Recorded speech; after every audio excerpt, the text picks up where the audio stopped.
Halo teman-teman mahasiswa Universitas Terbuka, kita bertemu di minggu kedua ataupun di aktivitas belajar kedua untuk mata kuliah karya ilmiah.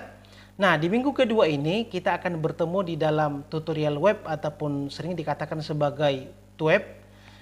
Nah, mengenai jadwalnya silakan Anda klik di aktivitas belajar kedua di bagian paling bawah. Di situ sudah saya cantumkan link Teams-nya dan juga tanggal maupun waktu pelaksanaan perkuliahan.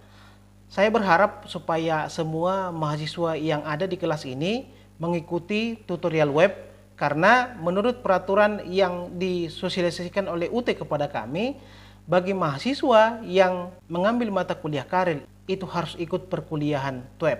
Kalau misalnya Anda tidak ikut di perkuliahan TWEB tapi kemudian tiba-tiba mengumpulkan karya ilmiah Anda di akhir perkuliahan, maka itu akan tidak diluluskan oleh tutor, karena itu memang sesuai dengan arahan dari Pusat Universitas Terbuka. Apa-apa saja yang akan kita bahas nanti di dalam perkuliahan TWEB itu? Yang pertama, kita akan membahas mengenai konsep daripada karya ilmiah Anda itu sendiri. Kemudian yang kedua, apa urgensinya karya ilmiah atau karir itu di Universitas Terbuka, termasuk mengenai pentingnya karir itu sebagai syarat kelulusan Anda dari Universitas Terbuka. Lalu kemudian yang ketiga, di dalam TWEB itu juga kita akan ada sharing ataupun tanya jawab terkait dengan apa yang sudah Anda lakukan di aktivitas belajar pertama. Di mana di aktivitas belajar pertama Anda sudah diminta untuk menentukan tema ataupun rumusan masalah daripada rancangan karya ilmiah Anda. Lalu kemudian Anda juga diminta untuk mengumpulkan minimal 15 referensi yang terkait dengan tema ataupun rumusan masalah karya ilmiah yang akan Anda teliti.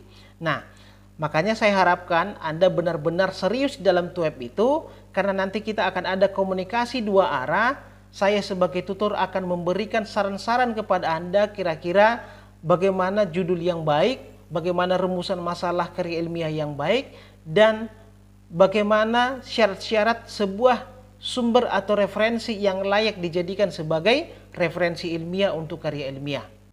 Saya kasih satu contoh, kalau misalnya Anda mengambil referensinya dari website yang gratisan atau sering dikatakan sebagai blogspot, maka biasanya itu tidak direkomendasikan oleh tutor untuk sebagai referensi bagi karya ilmiah Anda.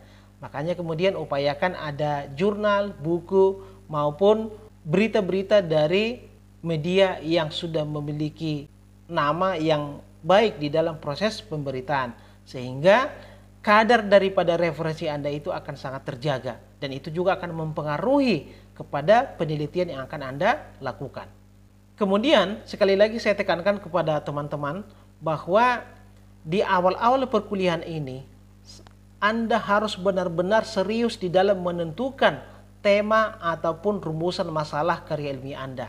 Karena lebih bagus Anda lama di dalam menentukan tema daripada karya ilmiah ini daripada Anda asal-asalan tetapi kemudian di akhir perkuliahan atau menjelang deadline daripada perkuliahan Anda tidak sanggup untuk menyelesaikan karya ilmiah Anda itu.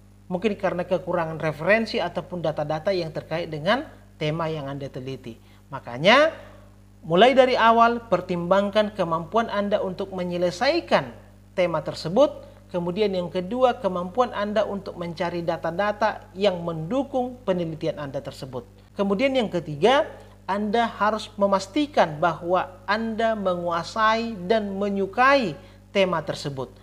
Karena bagaimanapun kalau Anda menyukai sesuatu, Anda akan memiliki energi yang lebih untuk menyelesaikan ataupun mengerjakan sesuatu tersebut.